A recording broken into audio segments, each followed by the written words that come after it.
PT Vlog and Creationsലേക്ക് എല്ലാവർക്കും സ്വാഗതം. ഞാൻ കുറേ ദിവസമായിട്ട് വീഡിയോ ചെയ്തിട്ട്. അപ്പോൾ ഇന്ന് ഞാനാണെങ്കിലുണ്ടല്ലോ നമുക്ക് മീൻ കിട്ടാൻ വലിയ പാടാണ്, ട്രോളിംഗ് ആണ്, എങ്കിൽ പോലും നമുക്ക് കുറച്ച് മത്തി കിട്ടിയിട്ടുണ്ട്. അപ്പോൾ ആ മത്തി നമ്മുടെ കൊല്ലം സ്റ്റൈലിൽ നാടൻ രീതിയിൽ എൻ്റെ അമ്മൂമ്മയൊക്കെ ഉള്ളപ്പോൾ അവർ ഉണ്ടാക്കുന്ന അതേ രീതിയിൽ ഞാൻ ഇന്ന് ഉണ്ടാക്കുകയാണ്. അതിൻ്റെ റെസിപ്പിയാണ് ഞാൻ ഇന്ന് നിങ്ങളെ കാണിക്കുന്നത്. അപ്പോൾ ഞാൻ ചാള വെട്ടി കഴുകി വൃത്തിയാക്കി വെച്ചിട്ടുണ്ട്. അപ്പോൾ അതിനാവശ്യമായിട്ടുള്ള മസാല ചൂടാക്കാൻ പോവുകയാണ്. അപ്പോൾ സ്റ്റൗ കത്തിക്കാം. നമുക്ക്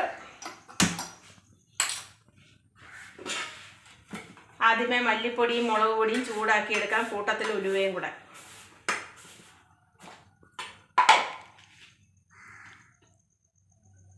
ഇത്ര മല്ലിപ്പൊടി എടുത്തു.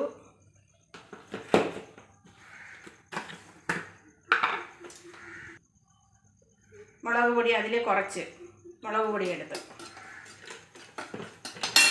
ഇനി അതിനകത്ത് സ്വല്പം ഉലുവാപ്പൊടി, ഉലുവ അധികം ഇടത്തില്ല, ഉലുവാപ്പൊടിയും കൂടെ ഇട്ട് കൂട്ടത്തിൽ ഇഞ്ചി, ചെറിയ ഉള്ളി അതുകൂടെ ഇട്ടങ്ങ് ചൂടാക്കുന്നതേ ഉള്ളൂ.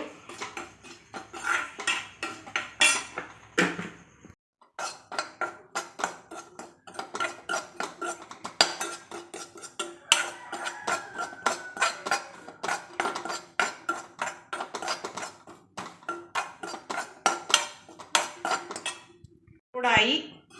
മസാല ചൂടാക്കുന്നതിൻ്റെ കാരണം എന്ന് പറഞ്ഞു കഴിഞ്ഞാൽ മുളക് പൊടിയുടെയും മല്ലിപ്പൊടിയുടെയൊക്കെ പച്ച മണം മാറിക്കിട്ടാൻ വേണ്ടിയിട്ടാണ് നമ്മളത് ചൂടാക്കുന്നത്. ചില സ്ഥലങ്ങളിൽ അങ്ങനെ ചൂടാക്കാറില്ല. അപ്പം ഇത് നമുക്ക് മിക്സിക്കകത്തോട്ട് ഇട്ട് കൊടുക്കാം. പഴയ കാലത്ത് എൻ്റെ അമ്മൂമ്മയൊക്കെ ചെയ്യുന്നതെന്ന് പറഞ്ഞാൽ ഇതെല്ലാം ചൂടാക്കി, എനിക്ക് ചൂടാക്കുകയല്ല, മുളകും മല്ലിയും പൊടിയാക്കത്തില്ല, അല്ലാതെ തന്നെ ചൂടാക്കി അരകല്ലയിലോട്ട് ഇട്ട് തന്ന് ഞാൻ അരച്ചു കൊടുക്കുമായിരുന്നു ചെയ്യുന്നത്.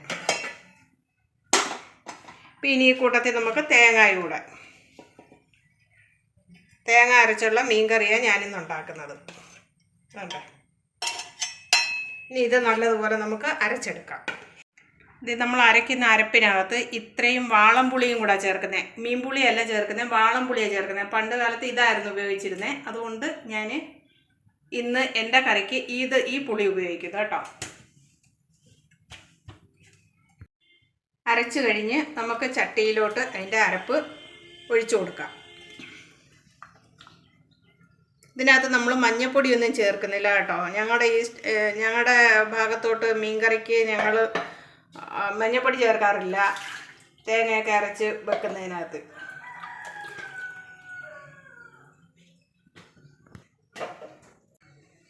കൂട്ടത്തിൽ ഇനിയുള്ളതെന്ന് പറയുന്നത് ഉണ്ടമുളക് ഇതേ രീതിയിൽ എടുക്കുകയെന്നുണ്ടെങ്കിൽ വലിയ എരിവ് വരത്തില്ല, നല്ലൊരു മണവും കിട്ടും. ഈ കറി വെന്ത് വരുമ്പോൾ നല്ല മണമായിരിക്കും. പക്ഷേ ഇതേമാതിരി ചുമന്ന മുളക് ഇട്ട് കഴിഞ്ഞാലുണ്ടല്ലോ വിവരം അറിയും, ഭയങ്കര എരിവായിരിക്കും. അതുകൊണ്ട് എനിക്കത് വേണ്ട. ഞാൻ ഈ പച്ചമുളക് മാത്രം ഒരെണ്ണം കീറിയിടുന്നു. അതുകൊണ്ട് സാധാ പച്ചമുളക് ഇതിനകത്ത് ഇടുന്നതുമില്ല.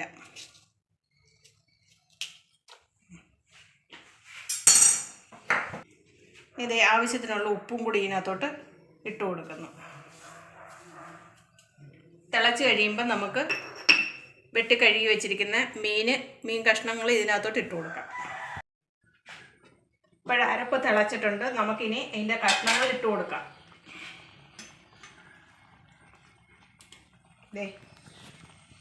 ഈ ചാളയ്ക്കിപ്പോൾ പനഞ്ഞിലിയൊക്കെ ഉണ്ട് കേട്ടോ.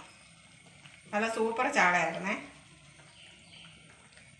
നിങ്ങൾക്ക് ഇതേമാതിരി കിട്ടുമ്പോൾ നിങ്ങൾ ഒരു പ്രാവശ്യമെങ്കിലും ഇതുപോലെ കറി ഉണ്ടാക്കി നോക്കണം. നിങ്ങൾക്ക് ഇഷ്ടപ്പെടും തീർച്ച.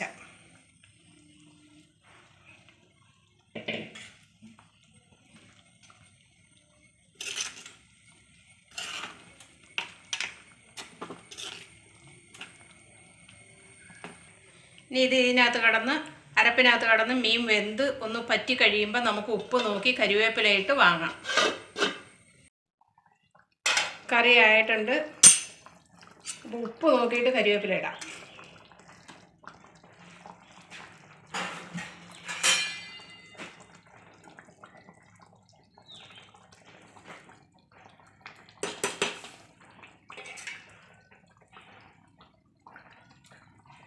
നല്ല രുചിയുണ്ട് കേട്ടോ. ഞാൻ പറയുന്നത് ടേസ്റ്റ് അല്ല, നിങ്ങളൊന്ന് ഉണ്ടാക്കി നോക്കണം. ഉണ്ടാക്കി നോക്കിയാലേ നിങ്ങൾക്ക് ഇതിനെക്കുറിച്ച് മനസ്സിലാകത്തുള്ളൂ. ഒരു പ്രാവശ്യമെങ്കിലും നിങ്ങളൊന്ന് ഉണ്ടാക്കി നോക്ക്.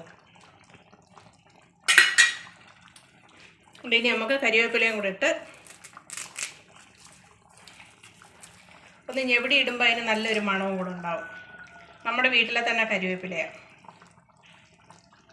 അപ്പോൾ കറി ശരിയായിട്ടുണ്ട്. പകുതി ഇച്ചിരി ഒന്ന് തുറന്ന് വെക്കാം അതിൻ്റെ ആവി പോകാൻ വേണ്ടിയിട്ട്. എന്നിട്ട് സ്റ്റൗ ഓഫ് ചെയ്യുക.